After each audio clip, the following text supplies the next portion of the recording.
మొదటి సమూయేలు గ్రంథము 13వ అధ్యాయము.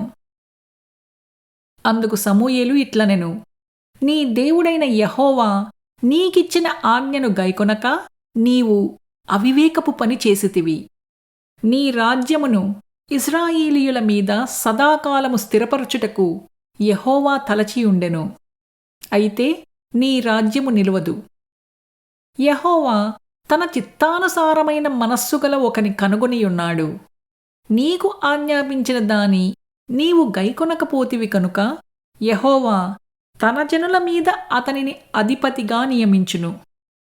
సమూయేలు లేచి గిల్గాలును విడిచి బెన్యామీనీయుల గిబియాకు వచ్చెను. సౌలు తన యొద్దనున్న జనులను లెక్కపెట్టగా వారు దాదాపు 600 మంది యుండిరి. సౌలును అతని కుమారుడైన యోనాతానును తమ దగ్గరనున్న వారితో కూడా బెన్యామీనీయుల గిబియాలో ఉండిరి.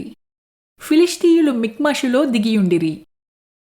మరియు ఫిలిష్తీయుల పాలెములో నుండి దోపుగాండ్రు 3 గుంపులుగా బయలుదేరి ఒక గుంపు షూయాలు దేశమున ఓఫ్రాకు పోవు మార్గమున సంచరించెను. రెండవ గుంపు బేత్ హోరోనుకు పోవు మార్గమున సంచరించెను. మూడవ గుంపు అరణ్య సమీపమందుండు జెబోయిము లోయ సరిహద్దు మార్గమున సంచరించెను. హెబ్రీయులు కత్తులను ఈటలను చేయించుకుందురేమో అని ఫిలిష్తీయులు ఇశ్రాయేలీయుల దేశమంతటా కమ్మరవాన్రు లేకుండా చేసియుండిరి. కాబట్టి ఇశ్రాయేలీయులందరూ తమ నక్కులను, పారలను, గొడ్డండ్రను, పోటుకత్తులను పదును చేయించుటకై ఫిలిష్తీయుల దగ్గరికి పోవలసి వచ్చెను. అయితే నక్కులకును, పారలకును, 3 ముండ్లు గల కొంకులకును, గొడ్డండ్రకును, మునుకోల కర్రలు సరిచెయ్యుటకును ఆకురాళ్ళు మాత్రము వారి యొద్ద ఉండెను.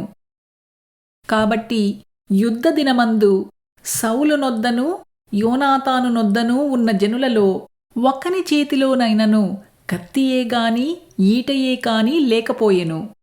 సౌలునకును అతని కుమారుడైన యోనాతానునకు మాత్రము అవి ఉండెను.